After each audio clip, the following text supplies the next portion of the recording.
Hey everybody, it's Wick here, and I've got 10 items I've sold recently. I'm going to go over and hopefully spread some knowledge.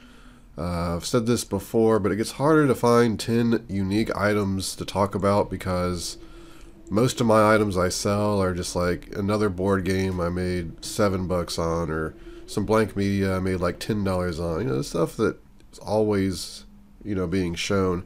So I try to find more unique things that I can talk about. But here is some floppy disk. I picked these up toward the end of summer, and finally listed them on eBay, and they sold actually twice because one guy didn't pay for them. So I had to wait for all that and then relisted them. And these ended up selling. I got more for these than I thought I was going to get. I figured I'd just price them high and see if they sold, and they did. I got let's see, $80.89 shipped. So after shipping and everything, I ended up $53.82 profit. So quite happy with that. These are just generic floppy disk. This is a 100 pack. If they were, actually it's a 150 pack. So yeah, if it was a 100 pack of like Sony's would sell for over $100 on Amazon. So I didn't know how the generic ones were going to do, but they did all right. So yeah, always keep a lookout for sealed media. Getting it at a great price, you're always going to make money. Oh, here we are, the Topsy turvies. If you follow my videos at all, you know that I buy these up throughout the year and then ship them in what is it, April. I shipped these in March, and I just ended up selling all mine. As soon as I hit the buy box price, they're gone. So I had, how many of these did I have? 6 of them. I usually pay anywhere between $1 to, I don't pay more than $4 for them.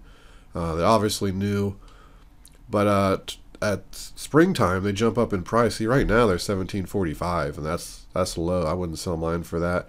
During the winter they'll drop to like $9, but this time of year, if you price them between 25 and like 28, you'll eventually hit that price because so many people are buying these, and you will do all right. And you find these everywhere. And sometimes, if you're lucky, you can find them clearanced for $1 or $2, and the stores usually have a lot of them. So definitely keep an eye out for topsy-turvies, but wait until you sell them until spring.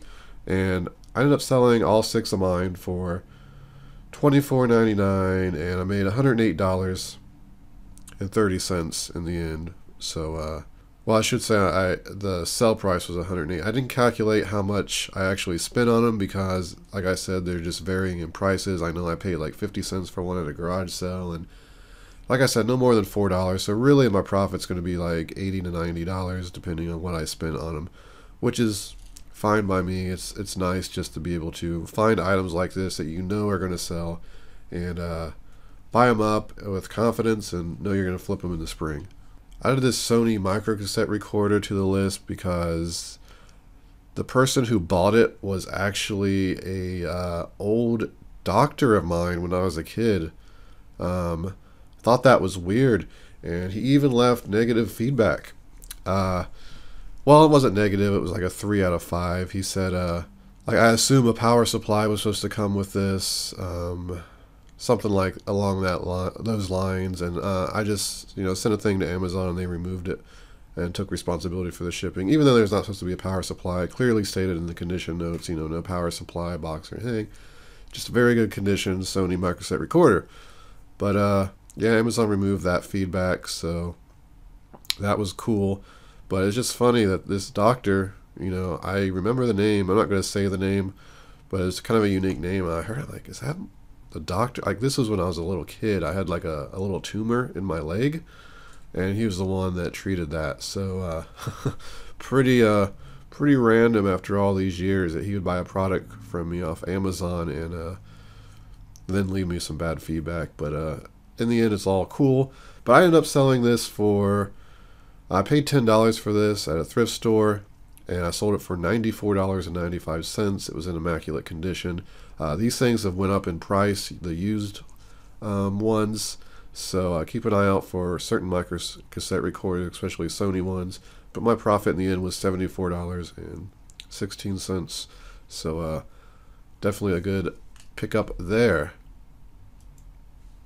Okay, so here, recently posted on Instagram. I went with some friends to look at some kayaks at a Meyer. I'm looking to buy a kayak. We're going to go hopefully do a lot of kayaking this year. And of course, I found a ton of clearance. They were changing the prices as I was there. So I picked up I wanted to say ludicrous amount, but it wasn't ludicrous. It was just a lot of really cheap stuff that was 75% off. I make like close to $300, I believe, which would pay for my kayak, because the kayak I'm looking at is $250.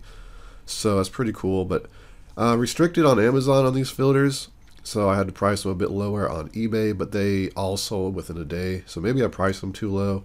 I priced them at $37.99, and yeah, they ended up selling for $37.99, and I paid. They were $12.50 after tax, $13.38 a piece, $15 profit on each one. So in the end, $90.18 profit for a very quick flip. Very easy to list on eBay. Just take these simple pictures and then change the quantity to 6, and then they were easy to ship. They all shipped first class, except for one guy bought 2 of them. I saved some money on shipping and put them in a poly flat rate poly envelope for $6.90 and shipped them.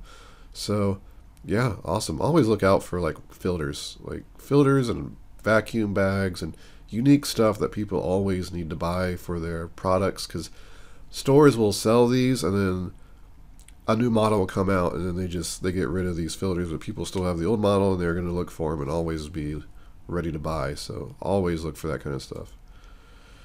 The Bedazzler.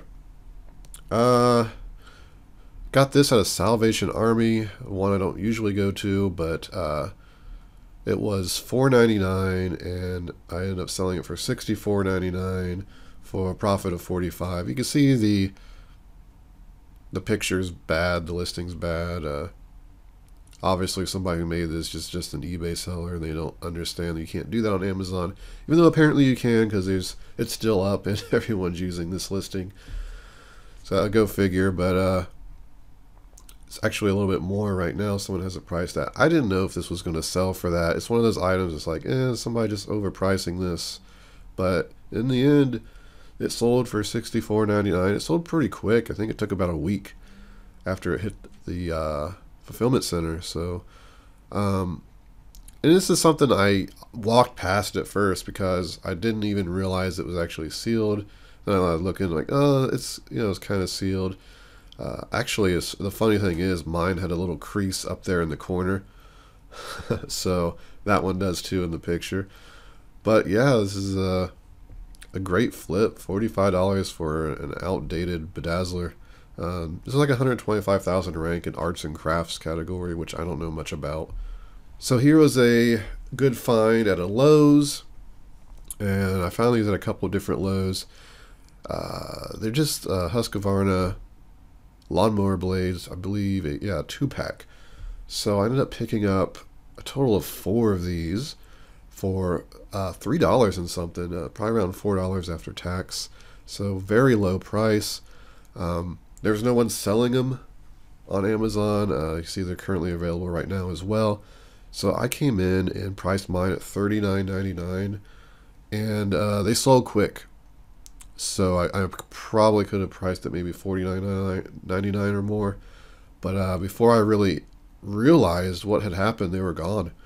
So you see the features here sold on Amazon. Like, who makes these listings though? I mean, seriously, it annoys me a little bit because I have to sell on this, right? Like, you have to share a listing. So if somebody's making listings like this, you feel like maybe your product's not going to do as well.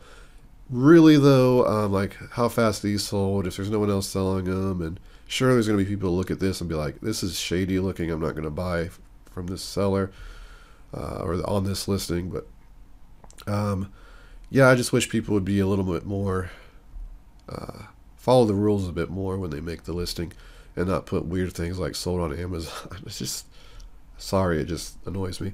But yeah, $39.99 for four, $20.34 profit on each one, $81.36 on the end. Oh, I picked this up a while back. This is a Stephen King audiobook. I paid $2 for this at a Goodwill, and at the time, the used were going for over $100. And I'm like, I don't know if I can get that. But I tried. I had it priced high, and the months have went by, and I'm like, you know what? I'm not going to get that price. There's other people in cheaper. So I lowered it. Got it down to $49.95, where I picked up a sale, and my profit in the end was still $35.48.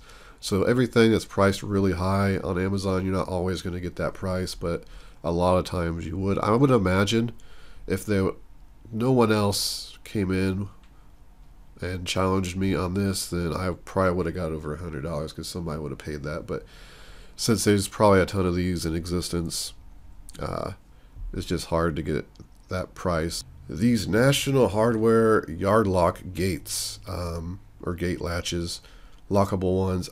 I'm not sure what they are 100%, but I sold these last year. I went to a Lowe's and I picked up, oh man, I think it was over 20 of them, and they sold very quick. Now here's an example of, you got to think outside the box.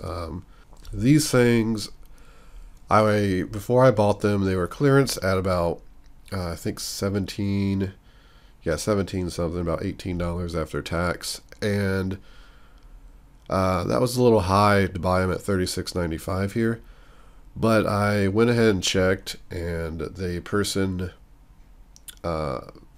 selling them in the 30 range there didn't have too many left, and the next price jumped up to $60.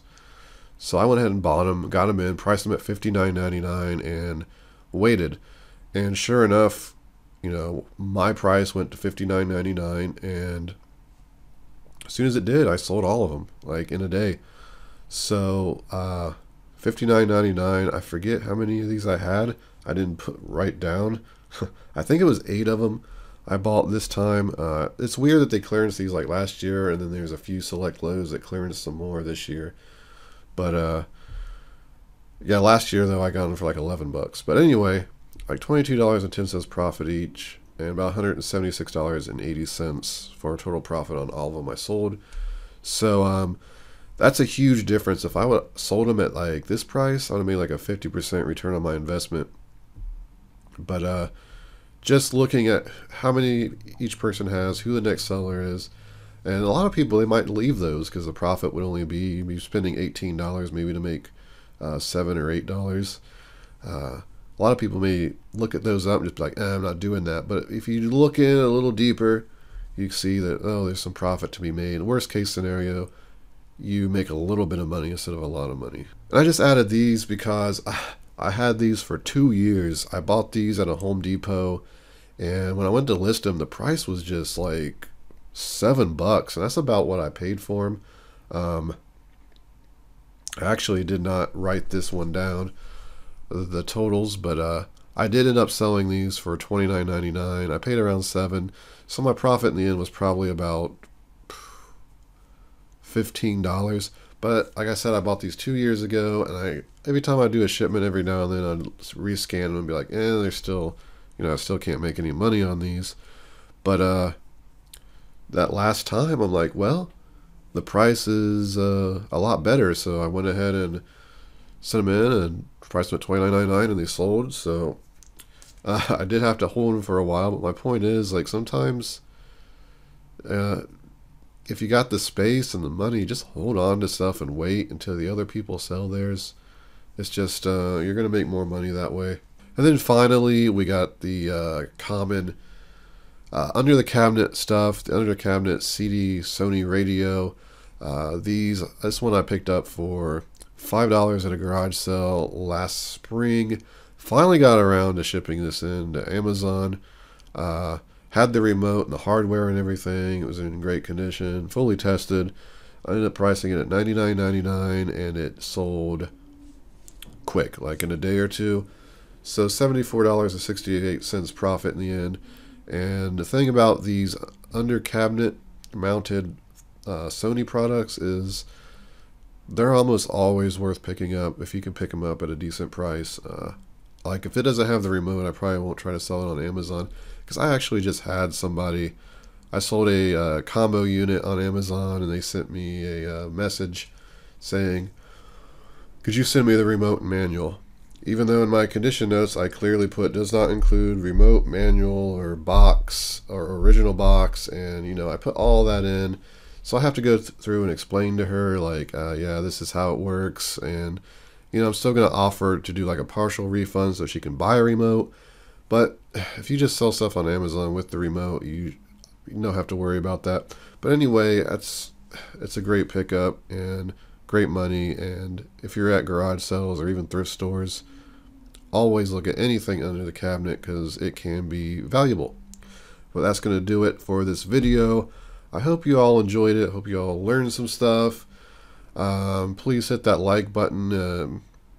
It really helps me out and makes me keep making these videos. I guess if you don't want me to make videos, you can dislike it too. But this has been Wick. Until next time.